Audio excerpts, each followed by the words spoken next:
ಜೇವರಿನಲ್ಲಿ ಪುರಸಭೆ ಚುನಾವಣೆ ಅಧ್ಯಕ್ಷ ಉಪಾಧ್ಯಕ್ಷರ ಆಯ್ಕೆ ಸಲುವಾಗಿ ಚುನಾವಣೆ ಇತ್ತು. ಆ ಚುನಾವಣೆಯನ್ನು ಅತಿ ನಿಷ್ಪಕ್ಷಪಾತವಾಗಿ ನಿರ್ವಹಿಸಲಿಕ್ಕೆ ಸುಮಾರು 200ಕ್ಕಿಂತ ಹೆಚ್ಚಿಗೆ ಪೊಲೀಸರನ್ನ ಅಲ್ಲಿ ನಿಯೋಜನೆಗೊಳಿಸಿದ್ದರು.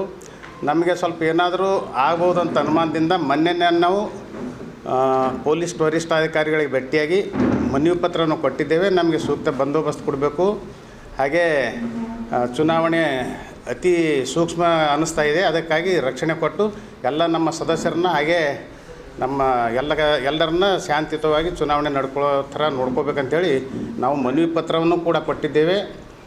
ಆದರೂ ಸಹಿತ ನಿನ್ನೆ ಚುನಾವಣೆಯಲ್ಲಿ ಪುರಸಭೆ ಅಧ್ಯಕ್ಷರ ಉಪಾಧ್ಯಕ್ಷರ ಚುನಾವಣೆಗೆ ಎಲ್ಲ ಸದಸ್ಯರು, ನಮ್ಮ ಭಾರತೀಯ ಜನತಾ ಪಕ್ಷದ ಸದಸ್ಯರು ಹಾಗೆ ನಮಗೆ ಬೆಂಬಲ ವ್ಯಕ್ತಪಡಿಸಿರ್ತಕ್ಕಂಥ ಇತರ ಸದಸ್ಯರು ಕೂಡ ಎಲ್ಲರೂ ಒಳಗಡೆ ಹೋಗಬೇಕಾದ್ರೆ, ನಾವು ಇಲ್ಲಿ ಕಲಬುರಗಿಯಿಂದ ಜೇವರಿಗೆ ಹೋಗಬೇಕಾದ್ರೆ ನಮಗೆ ಶಹಾಬಾದ್ ಕ್ರಾಸ್ನಲ್ಲಿ ಸುಮಾರು 100ಕ್ಕಿಂತ ಹೆಚ್ಚು ಪೊಲೀಸರು, ಹಾಗೆ ಸುಮಾರು 10-15 ಪೊಲೀಸ್ ಗಾಡಿಗಳು, 2-3 ವ್ಯಾನ್ಗಳು ತರಿವಿ. ಇಲ್ಲಿಂದಲೇ ನಾವು ಅಧ್ಯಕ್ಷ ಚುನಾವಣೆಗೆ ಉಪಸ್ಥಿತಿ ಇರಬಾರ್ದು, ಗೈರು ಹಾಜರಿಯಲ್ಲಿ ನಮ್ಮ ಅಂದರೆ ನಮಗೆ ಅಧ್ಯಕ್ಷ ಉಪಾಧ್ಯಕ್ಷ ನಮ್ಮ ಪಕ್ಷದ ಆಗಬಾರ್ದು ಅಂತಕ್ಕಂಥ ದುರುದ್ದೇಶವನ್ನು ಇಟ್ಟುಕೊಂಡು ನಮ್ಮನ್ನು ತಡೆಯೋ ಪ್ರಯತ್ನ ಮಾಡಿದ್ರು. ಇಲ್ಲಿ ಎಲ್ಲವನ್ನು ಕೆಲವೊಂದು ಸದಸ್ಯರು ಕೇಳಿದ್ರು, ನಿಮ್ಮನ್ನು ಕಿಡ್ನ್ಯಾಪ್ ಮಾಡಿರ್ತೇಳಿ ನಮಗೆ FIR ಆಗ್ಯದ, ಅದಕ್ಕೆ ನಾವು ಎನ್ಕ್ವೈರಿ ಮಾಡ್ತೀವಿ ಅಂದರು. ಕೇಳ್ರಿ ಇಲ್ಲಿ ಅಂತ ಹೇಳಿದೆವು. ಅವ್ರು ಹೇಳಿದ್ರು, ನಮ್ಮ ಗಂಡ ಜೊತೆನೇ ಇದ್ದಾರೆ, ನಮ್ಮ ಮಕ್ಕಳ ಜೊತೆ ಇದ್ದಾರೆ, ನಮ್ಗೆ ಯಾರೂ ಕಿಡ್ನ್ಯಾಪ್ ಮಾಡಿಲ್ಲ, ನಾವಾಗೆ ಹೋಗಿ ನಾವು ನಮ್ಮ ಮನಸ್ಸಿಗೆ ಬಂದವ್ರಿಗೆ ಅಲ್ಲಿ ಒಳಗಡೆ ಓಟ್ ಹಾಕ್ತೀವಿ ಅಂತೇಳಿ ಹೇಳೋ ಬಳಕ ಅಲ್ಲಿಂದ ಬಿಟ್ಟರು. ಪುರಸಭೆ ಅಲ್ಲಿ ಜಬರ್ದಸ್ತಿಯಿಂದ ನಾವು ಅವ್ರನ್ನ ಕರ್ಕೊಂಡು ಹೋದೆವು. ಹೋದ ನಂತರ ಪುರಸಭೆ ಮುಂಭಾಗದಲ್ಲಿ ಮೇನ್ ಗೇಟ್ನಾಗ ಒಳಗಡೆ ಎಂಟ್ರಿ ಆಗ್ಬೇಕಾದ್ರೆ ಅವ್ರಿಗೆ ಒಂದು ID ಕಾರ್ಡು ಹಾಗೆ ಅವ್ರು ಚುನಾವಣೆಯಲ್ಲಿ ಗೆದ್ದಿರ್ತಕ್ಕಂಥ ಸರ್ಟಿಫಿಕೇಟ್ ಇರ್ತದೆ. ಅವೆರಡನ್ನು ತೋರಿಸಿದ್ರು. ಅವರು ತೋರಿಸಿ ಒಳಗಡೆ ಕಾಲು ಇಟ್ಟಾರ. ಆವಾಗ ಅವರು ಮಹೇಶ್ ಮೇಘಣ್ಣವರ ಅಡಿಷ್ನಲ್ SP ಅವರು ಅವರನ್ನು ರಟ್ಟಿ ಹಿಡಿದು ಹೊರಗಡೆ ತಂದು ಎನ್ಕ್ವೈರಿ ಮುಖಾಂತರ ನಾವು ಎನ್ಕ್ವೈರಿ ಮಾಡಬೇಕಾದಂತಂದರು. ಚುನಾವಣೆ ಮುಗಿದ ನಂತರ ಎನ್ಕ್ವೈರಿ ಮಾಡಿರಿ, ಇವಾಗ ಚುನಾವಣೆ ಕಾರ್ಯಕ್ಕೆ ತೊಂದರೆ ಕೊಡಬೇಡ್ರಿ, ಅವ್ರು ಮತದಾನ ಮಾಡ್ಲಿಕ್ಕೆ ಹೊಂಟ್ರಂತೇಳಿ ಎಲ್ಲರೂ ಮನವಿ ಪರಿಪರಿಯಾಗಿ ಮಾಡಿದ್ರು ಸಹಿತ ಏನೂ ಕೇಳಲಾರ್ದೆ ಪೊಲೀಸ್ ವ್ಯಾನ್ದಲ್ಲಿ ಕುಂದಿರ್ಸ್ಕೊಂಡ್ರು. ಒಂದು ಮಹಿಳಾ ಈ ಚುನಾಯಿತ ಪ್ರತಿನಿಧಿಗಳನ್ನ ಮಹಿಳಾ ಪೊಲೀಸರು ಮಾತ್ರ ಕೈ ಹಚ್ಚಬೇಕು. ಅವರು ರಟ್ಟಿ ಹಿಡಿದು ಪೊಲೀಸ್ ವ್ಯಾನ್ದಾಗ ದಬ್ಬೋದು. ಎಲ್ಲ ಇಲ್ಲಿ ಸಾಕ್ಷ್ಯ ಚಿತ್ರ ಸಮೇತ ನಿಮ್ಗೆ ತೋರಿಸ್ತೀವಿ. ಎಲ್ಲನವ ಪೊಲೀಸರು ಅವ್ರಿಗೆ ಮಹಿಳೆಯರಿಗೆ ಮುಟ್ಟೋ ಹಾಗಿರಲ್ಲ. ಅವರು ರಟ್ಟಿ ಹಿಡಿದು ಒಳಗಡೆ ಪೊಲೀಸ್ ವ್ಯಾನ್ದಲ್ಲಿ ಒತ್ತೋದು, ದಬ್ಬಾಳಿಕೆ ಮಾಡಿದ್ರು. ಅವರಿಗೆ 1 ಗಂಟೆ 45 ನಿಮಿಷ 50 ನಿಮಿಷ ಒಳಗಡೆ ಇದ್ದು, 10 ನಿಮಿಷ ಟೈಮ್ ಅದ, 2 ಗಂಟೆ ಒಳಗಡೆ ಹೋಗಬೇಕು. ಕೋರಮ್ ಆಗಲಿಲ್ಲಪ್ಪ ಅಂದ್ರೆ ಇವ್ರು ಆಬ್ಸೆಂಟ್, ಆಮೇಲೆ ಇವ್ರು ಹೋದ್ರೂ ಒಳಗಡೆ ತೊಳಲ್ಲ.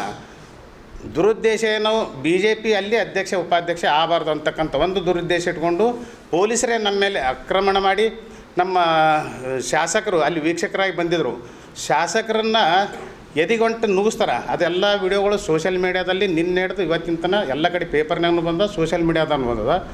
ನಾನು ಇಲ್ಲಿ ಗ್ರಾಮಾಂತರ ಜಿಲ್ಲಾ ಅಧ್ಯಕ್ಷನಾಗಿ ಅಲ್ಲಿ ನಾನು ಕೂಡ ಹೋಗಿದ್ದೆ, ಶಾಸಕರು ನಾವೆಲ್ಲ ಹೋಗಿದ್ದೆವು. ನಮ್ಮನ್ನು ಕೂಡ ಸಿಕ್ಕಾಪಟ್ಟೆ ತಳೆದ್ರು. ನಮ್ಮ ಕಾರ್ಯಕರ್ತರನ್ನ ಲಾಠಿ ಮುಖಾಂತರ ಹಲ್ಲೆ ಮಾಡಿದ್ದಾರೆ. ಹಾಗೆ 144 ಕಲಂ ಜಾರಿ ಆಯ್ತು. ಅವರೇ ಹೇಳ್ತಾರೆ, ಎಲ್ಲರ ಕಾಂಗ್ರೆಸ್ದವರು ಬೆಂಬಲಿತ JDSದವ್ರು ಏನಿದ್ರು ಎಲ್ಲರಿಗೆ ಬಿಡ್ತಾರೆ ಒಳಗಡೆ, ಅವರೆಲ್ಲರೂ ತಿರುಗಾಡ್ತಾರೆ, ಅವ್ರಿಗೇನು ಮಾಡಲ್ಲ. ನಮ್ಮ BJP ಕಾರ್ಯಕರ್ತರು ಎಲ್ಲಿದ್ರು ಲಾಠಿ ಚಾರ್ಜ್ ಥರ ಹೊಡೆಯೋದು ಎಲ್ಲ ಮಾಡ್ತಾಯಿದ್ರು. ಇಷ್ಟೊಂದು ದಬ್ಬಾಳಿಕೆ, ಗುಂಡಗಿರಿ, ಶಾಸಕರ ಮೇಲೆ ದರ್ಪ ತೋರಿರ್ತಕ್ಕಂಥ ಮಹೇಶ್ ಮೇಘಣ್ಣವರನ್ನು ತಕ್ಷಣದಿಂದ ಅವರಿಗೆ ಸಸ್ಪೆಂಡ್ ಮಾಡಬೇಕು. ಅದೇ ಅವ್ರ ವಿರುದ್ಧ ನಾವೇನು ಸಲ್ಲಿಸಿದ್ದೆವು ನಿನ್ನ ಜೇವರ್ಗಿ ಪೊಲೀಸ್ ಸ್ಟೇಷನ್ದಲ್ಲಿ ಆ ಕೇಸನ್ನು ಸರಿಯಾದ ರೀತಿಯಲ್ಲಿ ಅವ್ರು ಹ್ಯಾಂಡಲ್ ಮಾಡ್ತಾಯಿಲ್ಲ.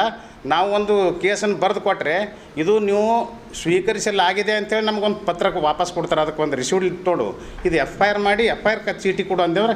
ಈ ಸಂಬಂಧಪಟ್ಟಂಗೆ ಒಂದು ಕೇಸ್ ಆಲ್ರೆಡಿ ಆಗ್ಯದ, ಅದ್ರದ್ದು ನಾವು FIR ಕೊಟ್ಟಿವಿ, ಇದ್ರದ್ದು FIR ಕೊಡಲ್ಲ ಅಂತ ಹೇಳ್ತಾರೆ ಅವರು. ಅದಕ್ಕೆ ನಾವು ಇವ್ರು FIR ಮಾಡದೇ ಇದ್ದಲ್ಲಿ ಕೋರ್ಟಿನ ಮುಖಾಂತರ ಹೋಗಿ ಅದಕ್ಕೆ ನಾವು ಹ್ಯಾಂಗೆ FIR ಮಾಡಬೇಕು ಮಾಡ್ತೀವಿ. ಆದರೆ ನಮಗೆ ನ್ಯಾಯ ಸಿಗಬೇಕು. ಈ ಪೊಲೀಸ್ ಇವರೇನು ನಮ್ಮ ವರಿಷ್ಠಾಧಿಕಾರಿಗಳು ಇರ್ತಾರಲ್ಲ, ಅವರನ್ನು ನಾವು ಭೇಟಿಯಾಗಿದ್ದೆವು. ಮತ್ತೆ ಕಾನೂನು ಹೋರಾಟಗಳು ಏನೇನು ಬರ್ತಾವೆ ಅವೆಲ್ಲ ಮುಂದಿನ ದಿನಗಳಲ್ಲಿ ಅವೆಲ್ಲನೂ ಮಾಡ್ತೀವಿ ನಾವು.